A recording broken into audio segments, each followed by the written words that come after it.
Dutch Caribbean. 3 years ago, we did a quick scan on the, I guess, cost of living type things for us here on Ceiba. So extensive knowledge, not just about here, but also in the Dutch Caribbean. So, floor is yours.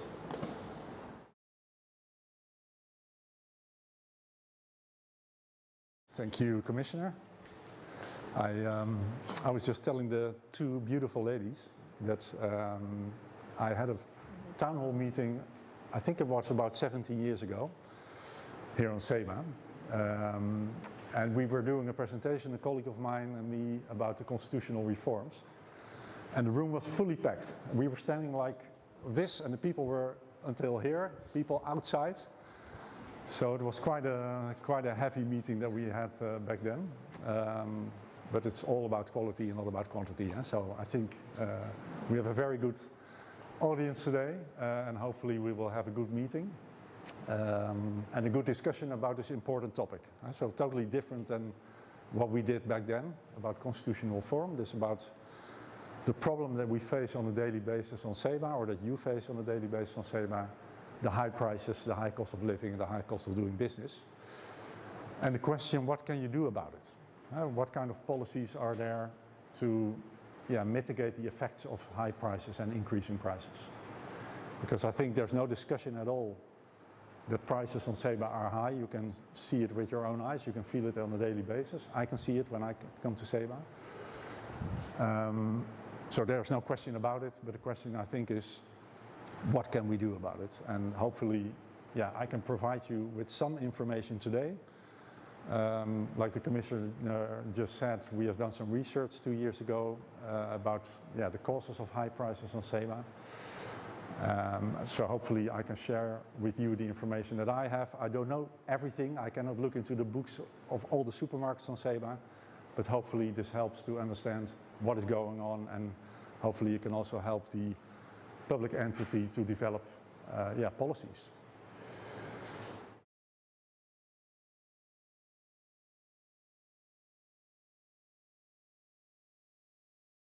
About prices on Ceiba, how they have developed over time, and how they compare to other islands in the region and other regions in the world. And we will also discuss the price structure and what are the components of prices of goods and services on Ceiba, and what are the causes of these high prices. And the second part of the presentation is about policies, what can and what cannot be done about it. My suggestion would be that I will do the entire presentation. I can imagine that all kinds of questions will arise, but hopefully these questions will be answered during the remainder of the presentation, and if not, I think we have more than enough time after the presentation to discuss your questions or your remarks. So if we look at the price development on Ceiba since COVID-19, 2020 until the end of 2025, we've seen that the general price level on Ceiba, represented by the Consumer Price Index, has increased by 22%. So that means that the goods and services that you bought on Ceiba in 2020 costed $100 and costed $122 in 2025. And that's quite a significant increase that the population of Ceiba have faced.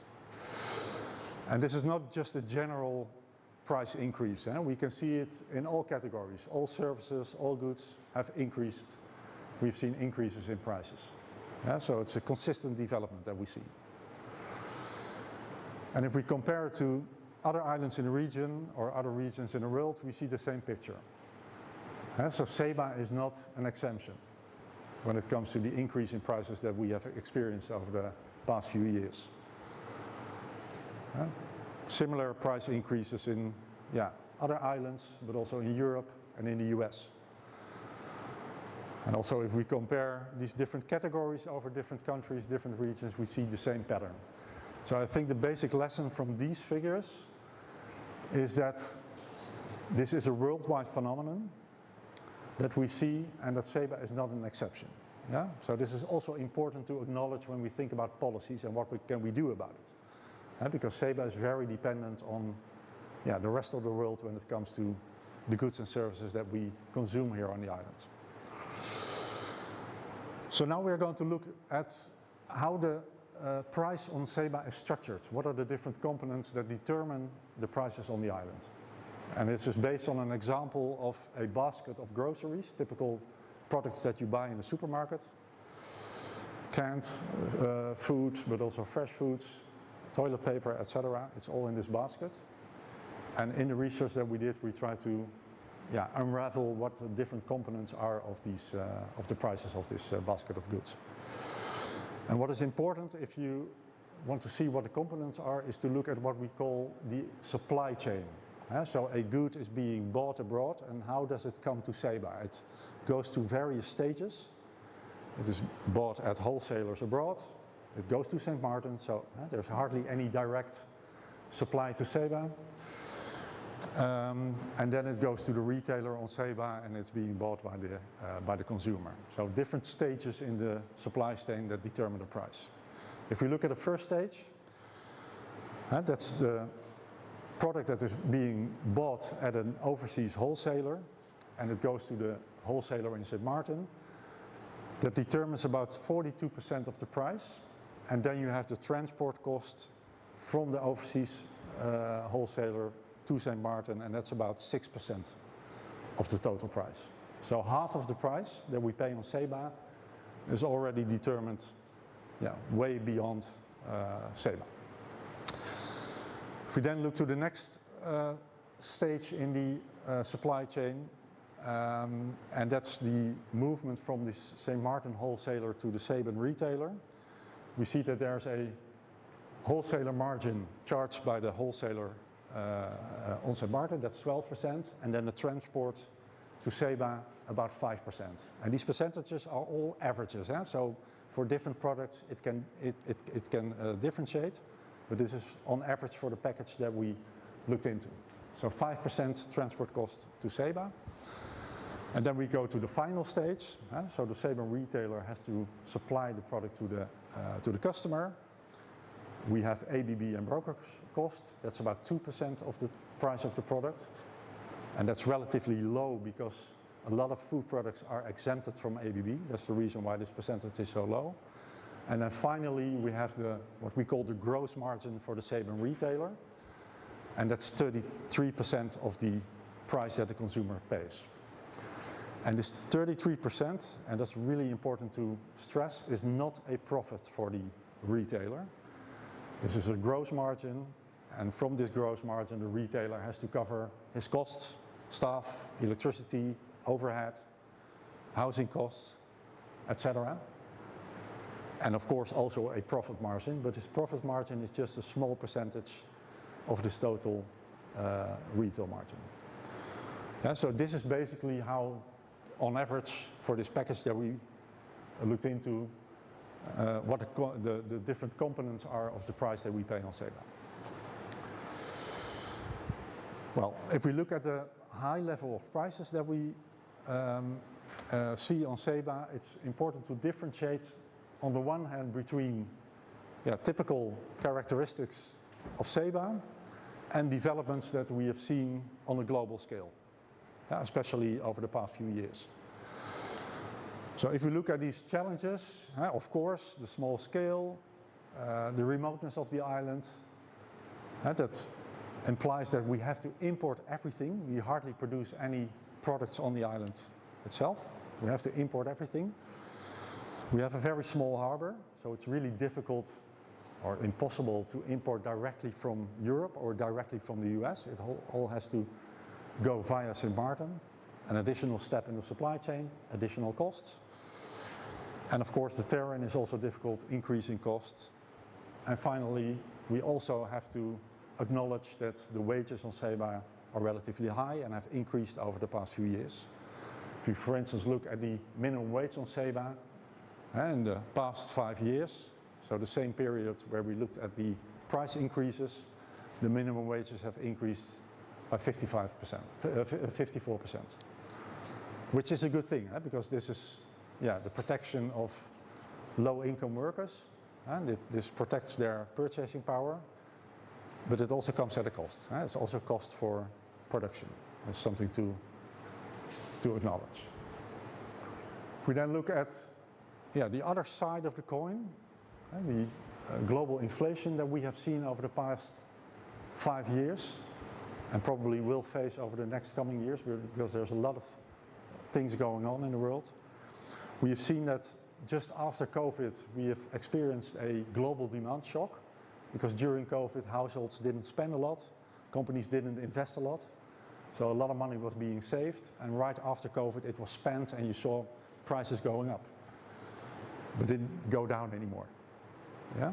So that's the global demand shock. We also have experienced some global supply chain disruptions because of the war in Ukraine, but also in the Suez Canal we had some problems with large ships from the east going to the west, and this has also pushed up prices over the past few years. The invasion in Ukraine have pushed up food prices, but also fuel prices. The price of grain, for instance, has gone up significantly. And recently we experienced the war in Iran, the closure of the Strait of Hormuz, and the effect on oil prices. It's what we experience today, and probably for the next coming weeks, months, and maybe years. And finally, the tariff war that has started over the past year, and these tariffs are basically additional taxes being applied upon the prices of products. And if countries fight each other with these taxes, prices increase basically for nothing, but we as a consumer have to pay for it. So this was an overview of what we can say about price increases that we have experienced, and also what we can say about the high prices on CEBA. And then the basic question is, what can we do about it? What kind of policy can we apply to control these prices or to mitigate the effects of these prices? And the first thing that comes to mind to a lot of people is that we should regulate prices. Put price caps, and then we control prices, and then the problem is being solved. And this is an instrument that is being applied in Aruba, in Curaçao. They also applied it in Bonaire. But I have to say that the experience with this type of policy, and I'll put it mildly, is not very positive. For instance, about 10 years ago, the government of Bonaire, the local government, public entity, they applied a price cap on a basket of basic food products. Because the prices on Bonaire were increasing significantly back then because of the situation in Venezuela. So they applied maximum prices, price caps for about 20 to 25 basic food products. And the result was empty shelves, because the price cap was way too restrictive. So supermarkets couldn't make a profit anymore, no margin anymore on these food products, so they didn't supply it anymore. And in my opinion, an empty shelf is even worse than a shelf with products that are priced at high prices. This is the worst thing that you can have. This is what happened in Bonaire, and afterwards they got rid of the instrument quite quickly, because this was not the purpose. There's also a report by the AFTA, that's the Aruban Fair Trade Authority, that was published a couple of months ago, and they explain very clearly, and I would really recommend to have a look at the website of AFTA, the report is there, why this regulation of food prices, this price capping, does not work. It's a very technical discussion. Maybe we can have a discussion about it later on. But what you can see in this graph, and this is included in the report, is that the price of, in this case, regulated dairy products is higher than the price of unregulated dairy products. So it has an adverse effect. And we have also seen this in Curaçao. We've done research in Curaçao. The price of regulated products has increased faster than the price of unregulated products. So it has an adverse effect. And then finally, there's also a large research done by the World Bank, study from 2020, with a title which is very typical, I think, price controls, good intentions but bad outcomes. And they also explain in different countries, different sectors, why capping prices is very, very difficult. You can do it in certain sectors, for instance electricity, maybe fuel, water or gas, where there's just one product.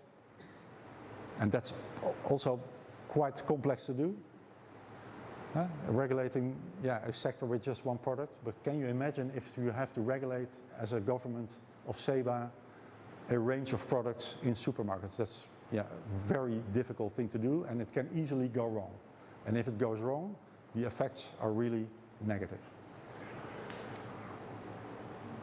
So I think when it comes to price regulation, I think you have to be really careful if you want to use this instrument to control prices or to mitigate the effects of price increases. First of all, the effectiveness is not very impressive because, as we have seen in the decomposition of the price on SEBA, a lot of the components are totally out of your influence. It's outside SEBA, it's totally driven by cost, and there's only a small margin that you can influence with price regulation. And you can never regulate a price below the cost because then the consequence will be that it will not be supplied anymore. And then if you would regulate these food prices, you would never stabilize them because you still have to deal with global shocks. So the price will keep on developing, increasing or fluctuating because you have to incorporate these shocks into your regulated price. And you also still have to deal with the small island challenges. You don't solve for them with a simple instrument like price regulation. And then when it comes to implementation, that makes it also very difficult because if you regulate it as a government, you will have to make price updates almost on a daily basis because prices or goods are being imported on a daily basis. So you have to check what the costs of the products are. You have to monitor what is going on in world markets.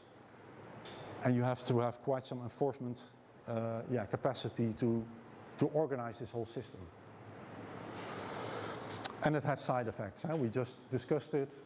It can lead to lower profitability or even negative, to losses in supermarkets that would lead to reduced supply and less consumer choice. So it's a very risky instrument, and my advice would be to be cautious with it. So what can be done? In my opinion, this problem of high and rising prices is very complex. It's really difficult to understand what exactly is going on. And if I look internationally, you see a lot of countries really struggling with this problem, and also struggling with what can we do about it? Because the costs are real, they are there, so we cannot reduce the costs. So what can we do to mitigate the effects? And I think the honest answer to the question is that there's no single silver bullet. There's no one instrument or one policy that we can apply to solve for the problem. So I think what is required is to have a package of policies, instruments,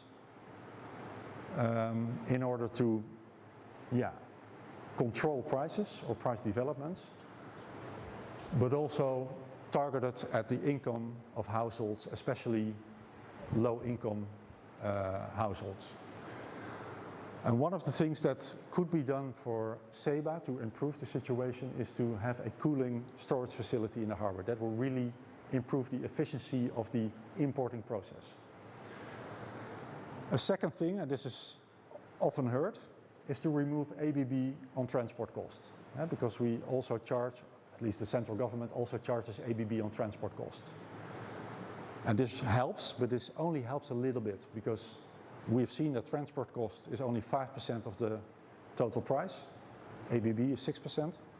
6% over 5% is, that's a minor effect. But it helps. Every little bit can help. And then a very important one, and that is the expansion and subsidization of renewable energy on SEBA. And that's a process that has been going on for quite a while now, and that will go on for the next coming years. But renewable energy is a very important part of the solution, because that really stabilizes electricity prices, because you're not dependent on the world market anymore, on fuel prices. And if you can also have the investments in renewable energy subsidized, and that's also being done, you can reduce the prices as well. So there's a large part of the solution. And the electricity price is in every vein of the economy of SEBA. Every household pays for electricity, every company pays for electricity. It is included in every price that we pay. So if you can manage to stabilize and reduce the price of electricity, that has a major effect on your economy and also on the purchasing power of households. Another option is to introduce competition policy and consumer protection policy, and this is an important gap in the current regulatory framework. In the European Netherlands we have a competition law, and we have an authority enforcing this competition law. It's a law that assures that there's fair competition in the market, that companies behave and act in a normal way, business-wise. But this law is not applicable in the Caribbean Netherlands, not on SEBA nor on Statia and Bonaire. And the same holds for consumer protection legislation. We have a very extended framework of consumer protection laws in the European Netherlands, and this is not applicable on SEBA nor on Statia and Bonaire. So there's an advice now given to the Ministry of Economic Affairs to also implement competition law and consumer protection legislation in the Caribbean Netherlands. And that is not going to reduce prices in the short term, but it can help in the long term to improve the functioning of markets, to better protect consumers against economic power. And finally, when it comes to prices and cost, by the way, this list is not exhaustive. These are just some elements of a coherent package of policies that you could take, but this needs to be expanded. But a final step that could be taken is some form of cooperation between the local government, the public entity, and the business sector to promote off-brand products, maybe also to organize joint imports, to realize more scale. These are all things that can help. Yeah? When it comes to income, and this is something that is also stressed by the World Bank, if you really want to do something about the problem of high and rising prices, make sure that you have targeted programs for low-income households. Yeah, and we have these programs already in place, partly on SEBA, for instance, when it comes to the cost of electricity for households. But you could also expand it, for instance, when it comes to food, the cost of food, and the cost of housing. What is also important is to expand the social security system with an unemployment benefit scheme. That is currently not in place on SEBA. So if you get unemployed on SEBA, you can get bijstand or onderstand. I don't know exactly what the word is that we use on SEBA. But your income can reduce quite heavily. Yeah? In the European Netherlands we have an unemployment benefit scheme that protects you, that insures you against income loss when you get unemployed. And this is being prepared by the Dutch government to introduce it in the European Netherlands as well. And finally, an important thing is also to assure the purchasing power on for those who are in the low income part of the economy, the minimum wage and also the social security.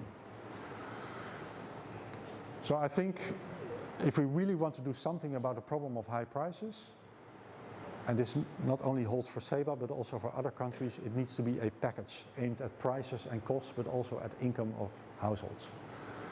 And if we look at all these measures, I think there's a number under the responsibility of the public entity, but also a number under the responsibility of the central government, and it's important that the two governments really work together, cooperate to develop such a package and to implement it in a consistent manner. So that brings me to the end of my presentation. I hope it gave you some clearance. I cannot solve for every problem or do not everything, but hopefully this helps to understand the problem. And feel free to have any comment or question, and hopefully I can answer it.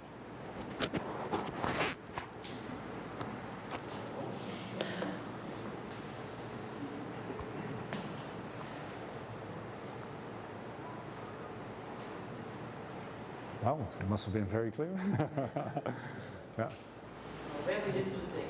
It gives a good picture on what all influences what we are doing here, and that there is no easy way out. I Yeah. think this is one of the most important conclusions, that it is not a decision-making process that the governor, whoever, says we're gonna introduce this instrument and it will help. So we Yeah. need multiple views, multiple angles to look at this situation. Yeah. And I'm also glad that you don't blame actually the supermarkets in your presentations, and you explain it very clearly that they're also tied their hands are tied to the influence of the, Yeah. yeah. So that was good, thank you. Okay, thank you.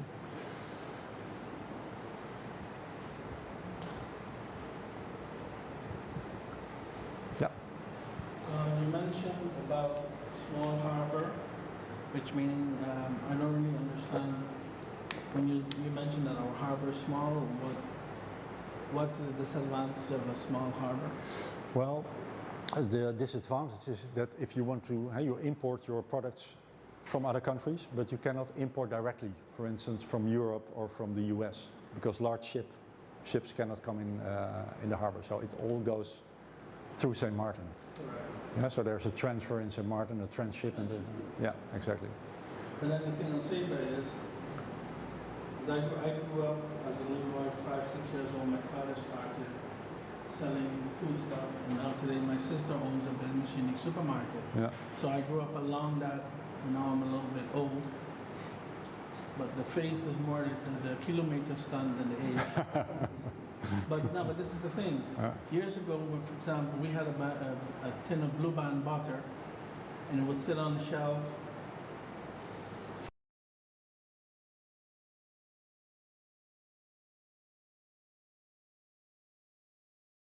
Yeah. If you bring in a lot of that stuff, you got a lot of spoil, Yeah.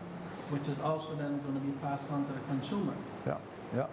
You see, so that, how much can we bring in at one time? Yeah. Same thing, if we bring in you can count the amount of cases of lettuce, for example, just one example, that comes to Sabre per week.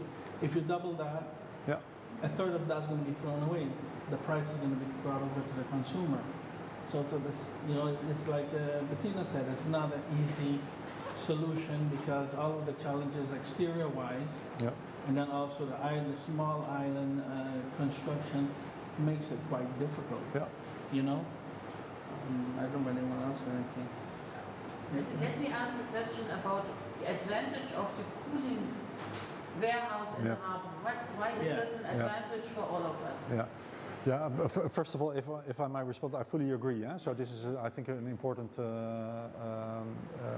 addition to what I was saying, that especially when it comes to fresh products, because of the small scale of the market, there's a limited amount that you can,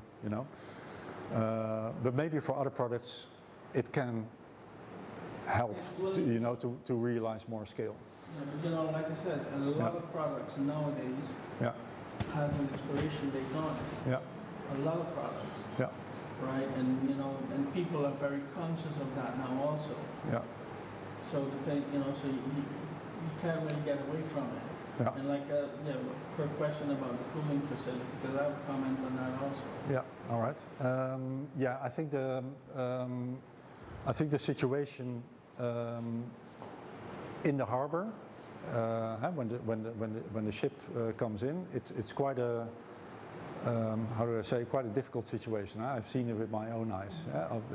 The ship is coming in and everybody has to take his stuff at the same time. So you have to be there at that day to pick up your stuff. So it would help if you could store it or have it stored for a certain amount of time and you could pick up the other day or a week later or whatever. What we have also seen is that fresh products, frozen products, meats, greens, in the sun, yeah, for quite a while. Also products that have to be shipped to Statia, so they're on the shore for, let's say, 1 or 2 hours, and then transferred back to the ship and they go to Statia. So I think it really would help if the situation in the harbor in that sense would be professionalized, and this could help. Yeah. And then my question about that would be, once you put a cooling facility, Yeah. who's accountable for it? If tomorrow something goes wrong with it, you've got a lot of stuff in there, Yeah. and then what? Yeah.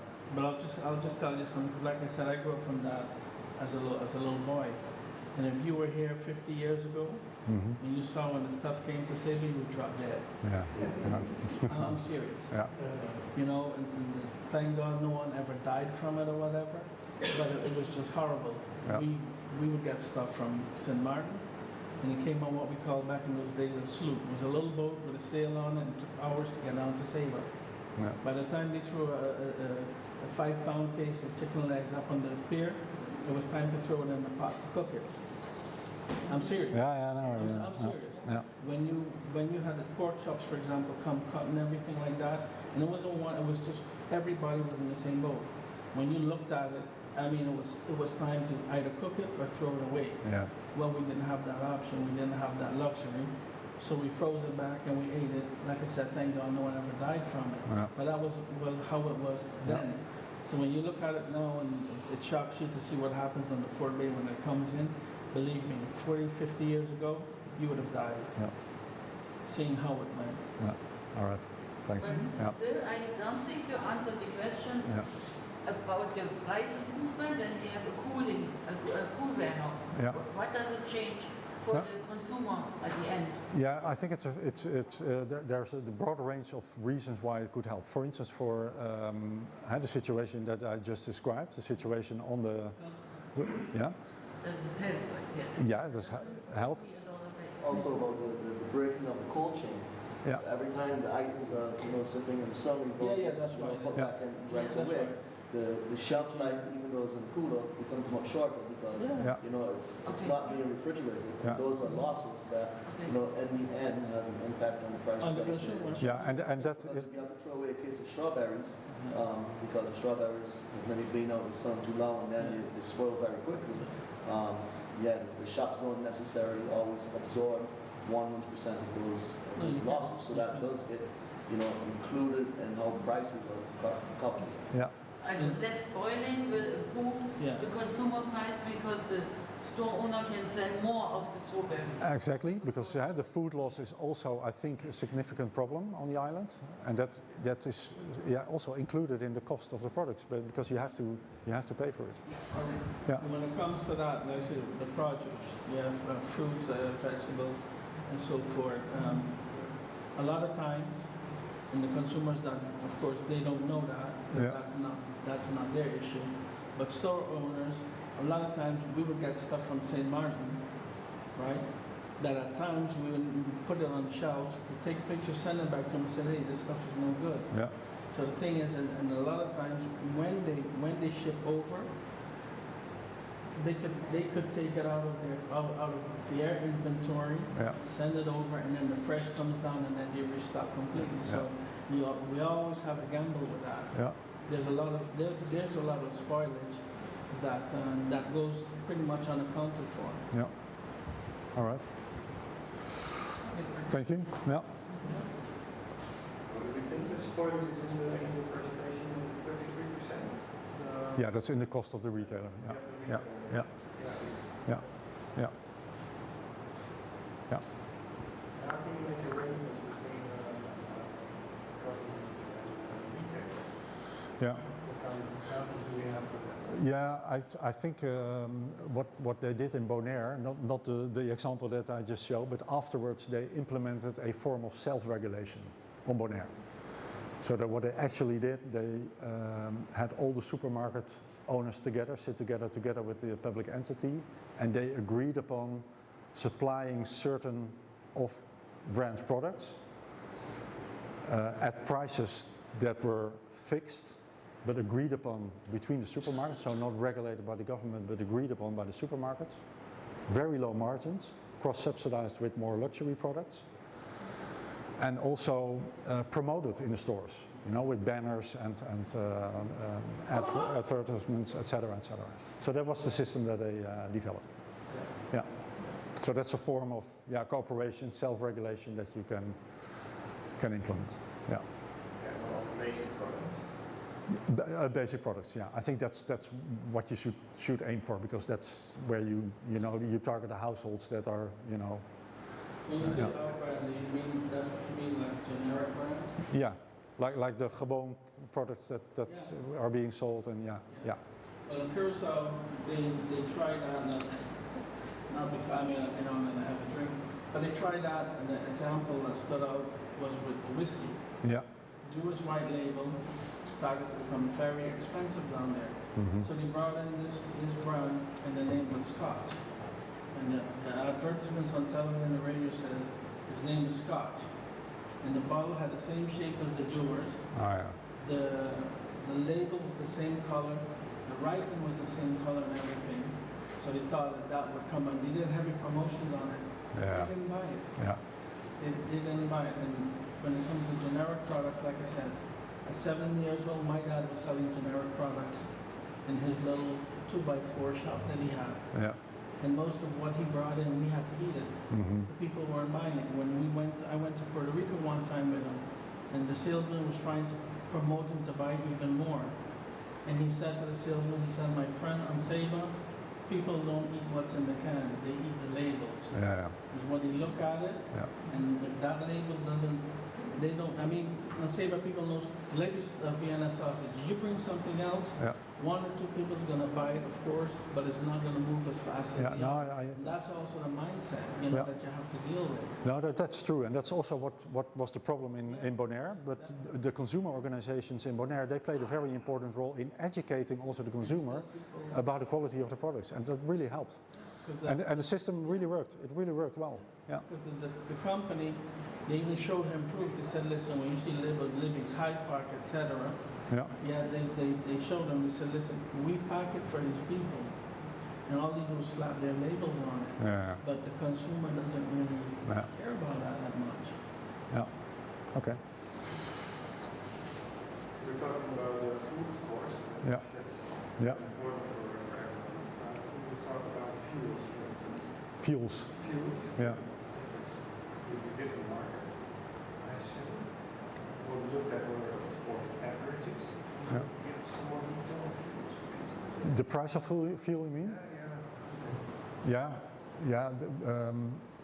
That's not included in the basket that we of which I just presented the composition. Yeah, so it's not in there. But of course, the fuel price itself influences the cost of the product. Huh? Yeah, so it's the electricity, the transportation cost, etc. But that's something that you don't have any influence over it. So the best thing that you can do is try to become less dependent on fuel. That's the solution. Yeah. So that's why you mentioned the renewable energy. Yeah, when it comes to electricity, yes. Yeah. But also transportation, electrical vehicles can also help. Yeah. So there's the future, I think. Yeah. I just want to ask something. You did mention the possibility of removing the ABP. That was mentioned. Yeah. But who benefits from that at the present moment? Where does that money go? Do you know? ABB goes to the central government. The central Yeah, government. it's a central government tax. Yeah. And are the inhabitants allowed to know, for instance, how much turnover is on a yearly basis? Because it is well documented how the prices is going up, etc. Yeah. So I would assume the ABP will be going up too, the amount. Yeah. But that's never known. Yeah, of course, go because it's a percentage. So We that's always get enough, but we don't know how much that is. No, but I think what is important to mention is that a lot of food products are exempted from ABB. So there's no, yeah. So I was talking about ABB on transport costs. Yeah, that's true. I know that. Yeah. But I know it's a lot of money to make. It's yeah. Couple millions. Yeah.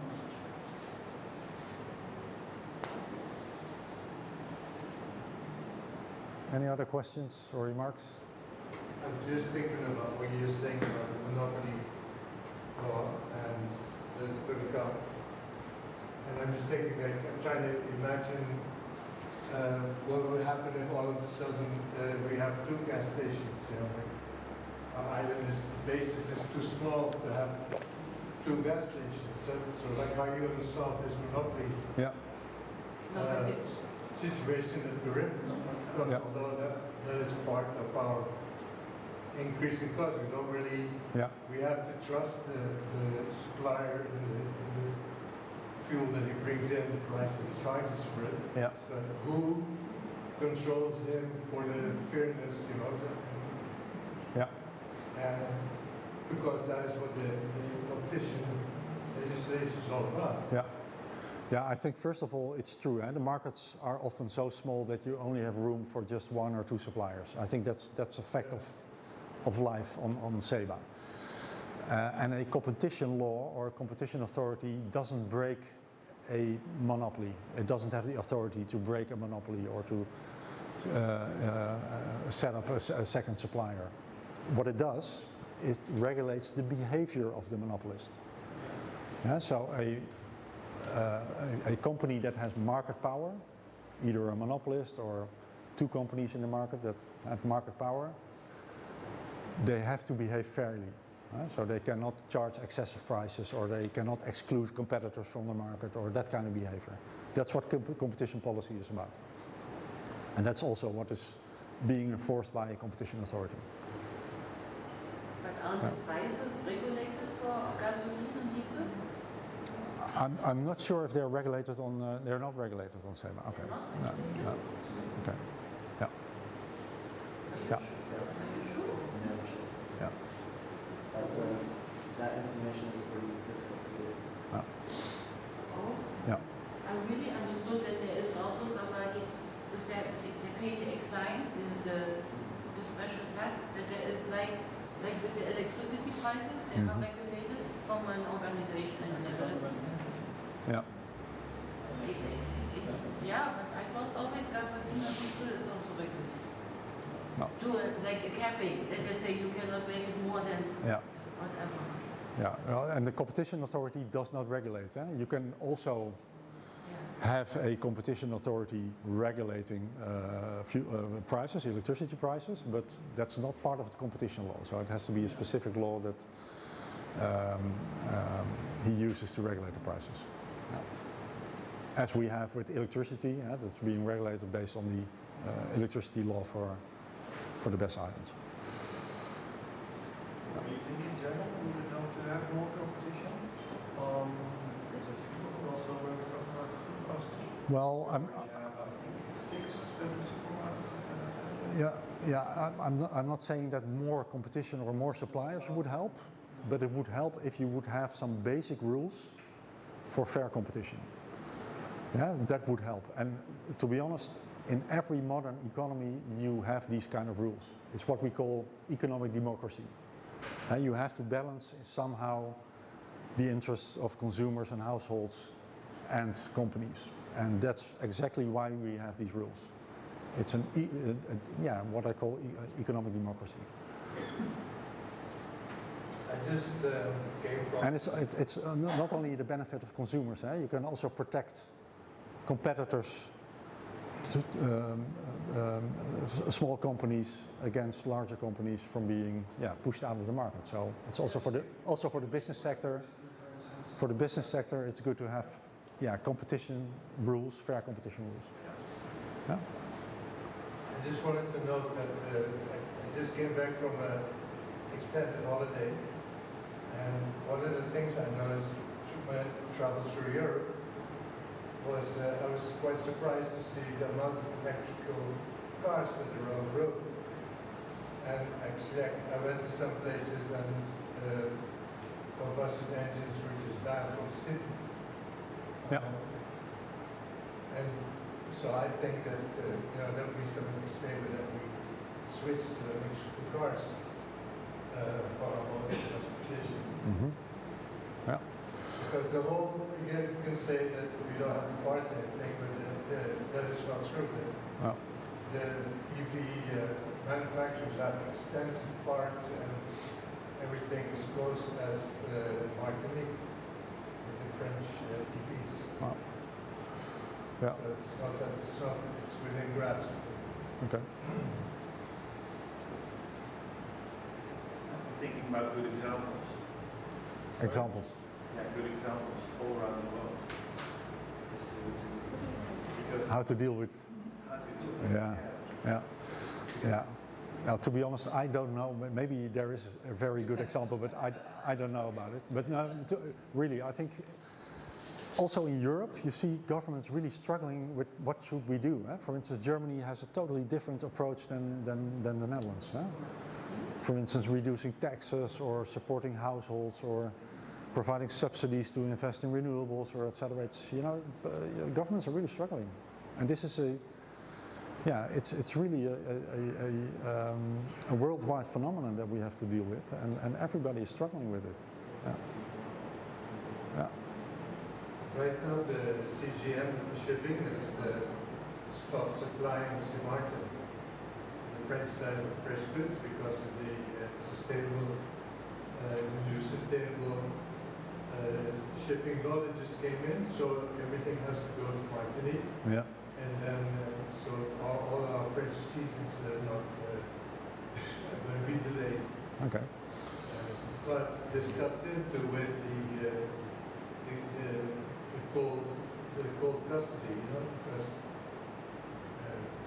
that is also part of the break in the link. Yeah. We're suffering now from CGM, is also have the cold containers coming into Saint-Martin until now. That's the next challenge on how we need to solve that, because we're also dependent on the French side of Saint-Martin. All right. I have a question. Yeah. Not really what's going to influence the price on Sava, but I once looked up and I saw that the largest fruit exporters in the world, and the Netherlands is the third, which I was shocked. But then they want to get away with all of the farms, etc. and so forth. Well, not all of the farms, but Well, no, quite a number of them, but and then my question was just, okay, if you take a 5-gallon bucket of water and you throw a teaspoon of salt in it, the salt's in there, you just can't really taste it, but it's in there, right? And you look at countries like China, India, Pakistan, and so forth, where they're burning heavy fuel oil, right, for their energy, etc. Yeah. To begin with, it's cheap, and it produces a lot of energy, and it burns for a long time, right? And then abruptly you do that, right? You're gonna have to start bringing in your food from elsewhere. Does it be that? Will it be that economically? Will it be advantageous to the country? Yeah, number one, to the country. And the other thing is, when I look at it a little further down step, who's in charge of the food and deciding what we eat or not? yeah. But I'm just taking it further on. But that was just a shock to see that Holland was the third largest food exporter in the world. Yeah. No, I know. I didn't know we were the third exporter, but we are a large producer of food. Yeah, that's. Yeah. The U.S., Brazil, and the Netherlands. Yeah. If you could get a container full of fresh food every week from Holland, straight, we would solve all our problems. Yeah.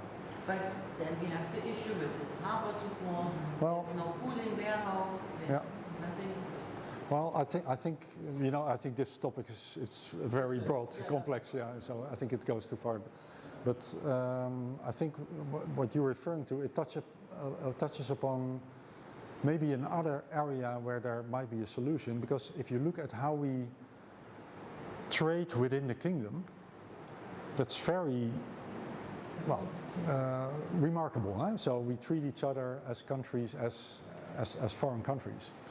And maybe there's also part of the solution there, maybe create a customs union or set up a structure within the kingdom to optimize trade flows within the kingdom. Well, you know, back in the 70s, I'm not sure if the Dutch government subsidized into that or just the Antillean government, but there was one of them, probably a combination of both governments.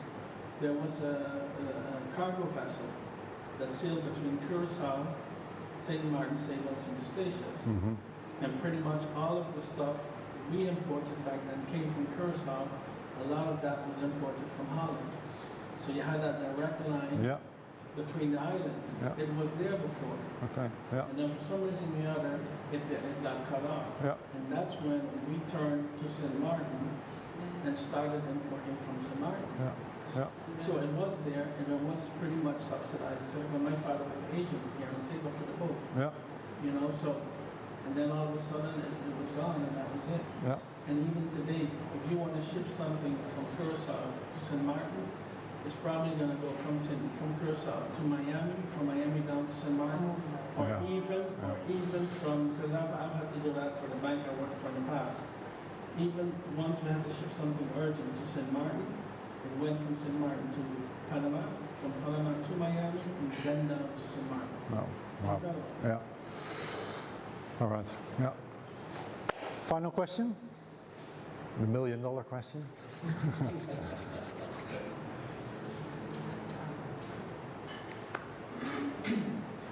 So based on your research, do we face like high prices based on the lack of infrastructure at the harbor, for example? So the shops are facing like a large loss in goods, and we only have 4 shops. Mm-hmm. Or is it like external factors such as fuel, whatnot, high shipping prices? Yeah. Or is it like a combination of both? Yeah, it's a combination of all. Yeah, but I think the answer to your question is most of the high cost is really outside SEBA, and you don't have any influence over it. I think that's the honest answer to your question. And there's a few things that you can do to optimize things that can help a little bit, and you should really explore it because every little bit helps.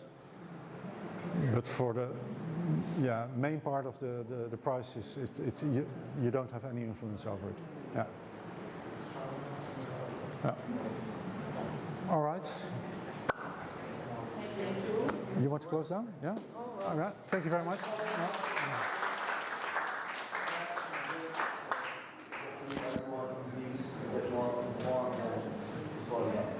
Court, thank you. You're welcome. Yeah. All right.